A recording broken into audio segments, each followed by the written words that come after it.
How's it going, everybody? Welcome back to another episode of Crawl TV. Today I'm going to teach you guys how to mount beadlock wheels if you've never done it before. It's a very simple process. It's very time consuming, but it's not that complicated. So first I'm going to show you what tools and equipment I'm using, what I have laid out to get started, and then we will just go through the process with one wheel and tire. And then it's on repeat for another 4. You guys should get the hang of it pretty quickly. The important part is not to skip any steps or do anything incorrectly that could cause a big headache as you get further down the road. So let's get started. So the first thing I want to share with you is what tools and equipment I'm using. First, I'm mounting all of these tires onto Raceline beadlock wheels. Just for reference, these are BFG tires, Raceline wheels. I'll tell you why I chose the Raceline wheels in a minute here, but for tools that you're going to need, let's start with some kind of shade. If you're doing this out in the sun, it's a long process. You do not want to get baked outside trying to get this done. The next thing you're going to need is a socket set and a torque wrench, because once you get those beadlock rings mounted, you're going to have to torque them to spec. We'll get to that in a second. Something that I prefer to use, but some shops may disagree with me. It really depends on who you're talking to.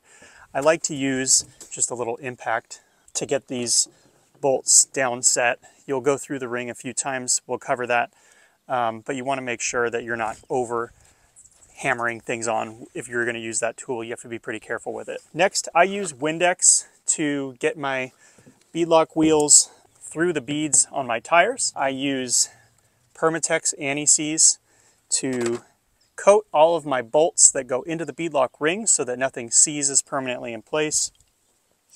I use a Sharpie, doesn't matter what color, to mark my beadlock rings so that I know where I'm at in my star pattern, because you don't want to tighten everything down in a circular motion. We have a 5-gallon bucket here to mount our wheels on so that you can kind of let the weight of the tire pull itself onto that back bead. It makes mounting the beadlock ring a little bit easier. And we have an air compressor with a power tank air chuck on it. I'm not going to waste air out of the power tank to get all these inflated, but I do like that digital readout on that dial. I have another socket set out, but that is just so that I can use one of those sockets for my little impact gun here. And outside of that, I think that's all we need. So let's go ahead and pull one of these wheels out of the box, and we'll get the beadlock ring taken off of it.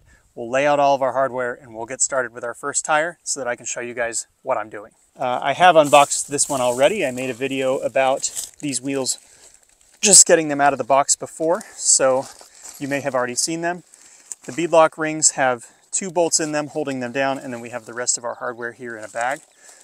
We're going to go ahead and open all of this up. We want to lay this hardware out because we are going to anti-seize all of these beadlock bolts and get them ready to go into this beadlock ring. The next thing we'll do here is we'll take this hardware and we're going to get it laid out on the deck of this trailer, and we're going to coat the threads of every single one of these bolts with just a tiny dab of anti-seize. I've seen people use anti-seize, or grease is another option. I don't know if there is a preferred product, but I have always used anti-seize and I've never had a problem with using anti-seize. Now, the reason that I choose to use Raceline wheels as my choice of beadlocks is because in a normal beadlock wheel, these grade 8 steel bolts are going to go into aluminum threads.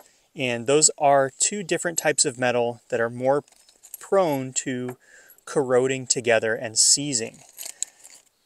What Raceline does is they use nut certs. So this is a zinc-coated nut with a knurled end on it. And how this works is this knurled end presses into the back of the wheel. The bolt threads into it from the front like this. And so you have this steel-to-steel connection. The threads are going to be much stronger. It's less likely to corrode in the threads. And then if something ever happens to this nutsert or the threads, you can simply pop the nutsert out the back of the wheel, press a new nutsert in, and you don't have any permanent damage to the wheel. I've run other wheel brands in the past where I have pulled the aluminum threads out with the bolts, or I have snapped the bolts because they were seized in the aluminum threads, and at some point the wheels are not worth saving if that happens to too many of them. And that'll happen even if you use anti-seize. So I really like the way that Raceline has designed their wheels to prevent any kind of long-term damage from happening. Because these have nutserts in them, technically these are lifetime wheels. And that's another reason why I'm not mounting brand new tires on my wheels today. I have no problem taking these wheels back apart and putting another set of tires on them in the future. And that's just simply something that you want to avoid doing with any other wheel manufacturer, because you kind of have a limited lifespan with those. So that's the main selling point with Raceline wheels. Personally, I also love the design of the Monster Beadlock wheels. This is not my first set of these wheels. I've always been a huge fan of them, and they've been extremely durable, and parts are easy to replace. They just, in my opinion, they simply make the best beadlock wheel, oh my gosh, available to the public. Okay, so once we have all of our hardware laid out, the next step is going to be to just kind of one by one anti-seize all of these bolts, at least on part of the threads, so that as they thread in, it's going to spread this around. I'm not going to bore you guys with the details of that, so let me get these anti-seized and then we'll pick right back up.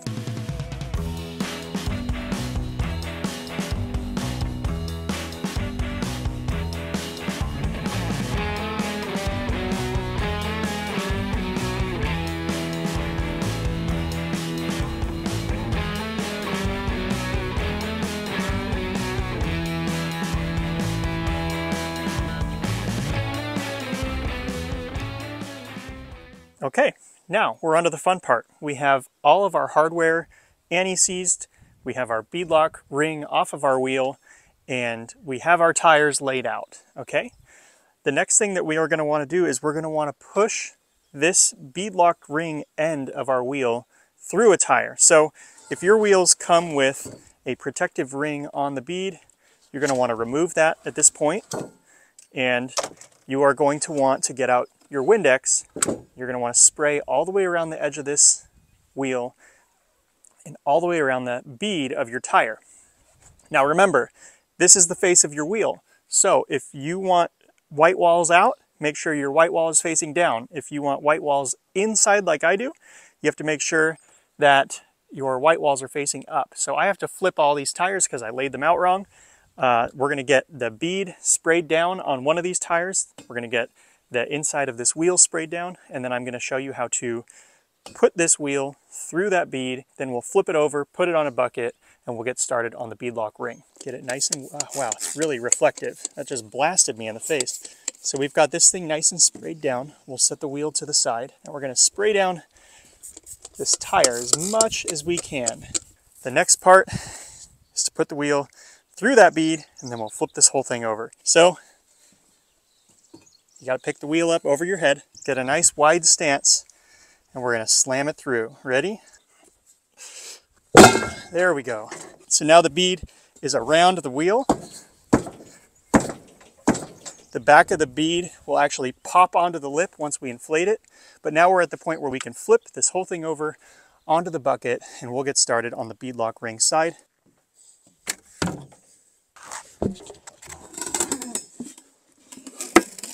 Now that we have our tires on the wheels, our next step is to work on the beadlock ring. Depending on what tires you're mounting onto your wheels, sometimes this lip can be a little bit too tight.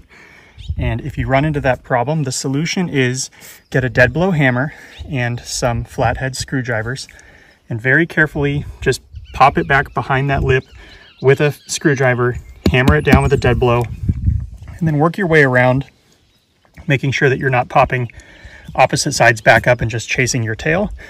But once you get it inside that lip all the way around, like it is here, you can grab your beadlock ring, and I'll show you how to work your way around this to get that beadlock ring mounted. Our next step is to get all of these started by hand. You do not want to use any kind of impact or tools to get these threads started, because you would hate to get one of them cross-threaded.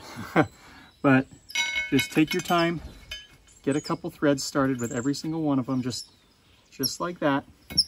And we'll work our way all the way around and get all these put in.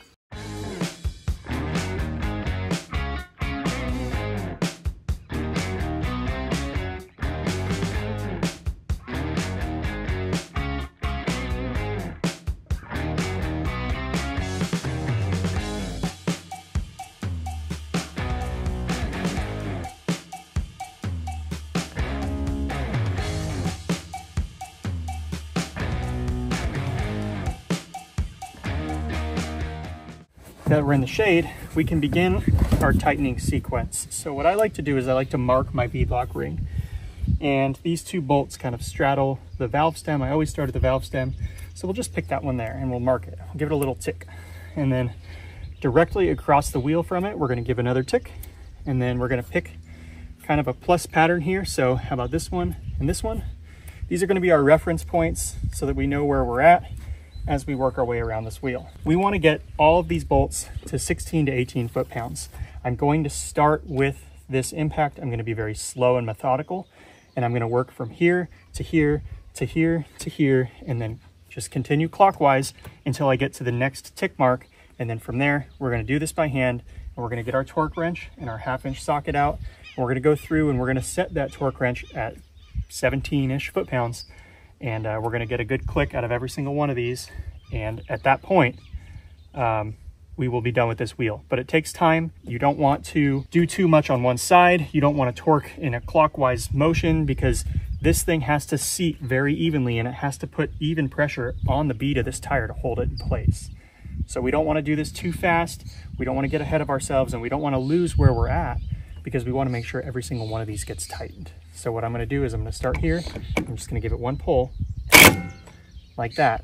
And I'm going to do it over here. One pull here and here. Now we're going to continue that motion. So we're going to go one to the clockwise side of this.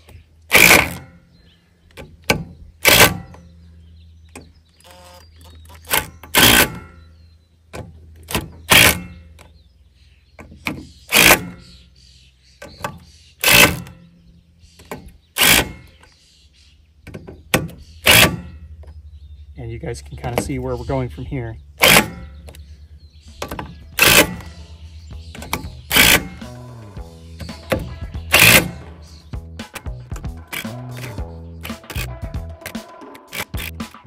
And as you work your way around, you might notice that some of the ones that you've already done are loose again.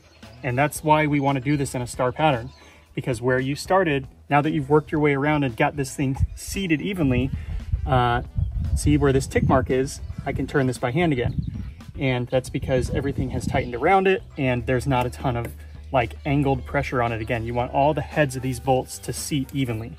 So I'm gonna do that one more time with this impact. And once I can't turn these by hand, then I'll move over to the impact wrench and, or sorry, the torque wrench and get them tightened down to the correct spec.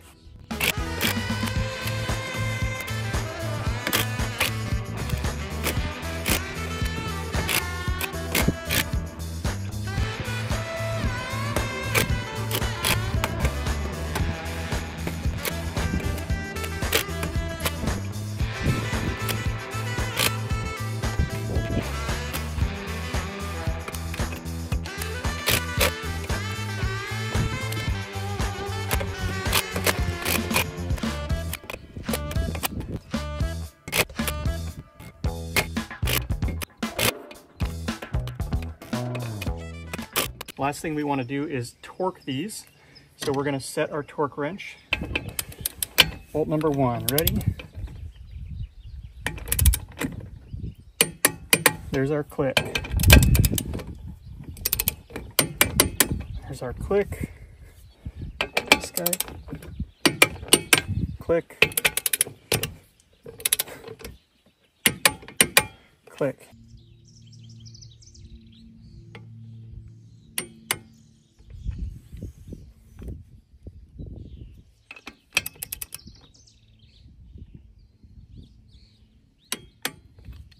And that's it, you guys. It is just that simple. Once you get through your clock pattern a couple of times, you get it torqued twice. That's my preferred method because once you get to the end of the first torque pattern, Sometimes they're not torqued to spec anymore. Just remember to come back and check the torque spec on these within about 100 miles. It's important that you do that because these can loosen up as they break in a little bit. So remember to do that. And then other than that, you're all set. So thank you guys for watching. I hope that this was a helpful tutorial. Hopefully you can understand what I'm saying. I will see you guys on the next episode of Crawl TV. Thanks so much for watching. And maybe we'll see a little bit more of this thing in the future. Who knows? See you guys later. Now that we have this tire mounted on the wheel, what we're gonna do is we're gonna snap the bolt on purpose. There we go. Uh-oh, now we have a broken bolt in our wheel that we just finished installing the beadlock ring on. What are we gonna do? If this was any other wheel brand, we'd have to take the entire beadlock ring off and start over. Since this is a Raceline wheel, all we have to do is get a punch, pop that bolt right out, and then we grab a new bolt with a nutsert, line them up, thread that bolt back in, and torque it back down.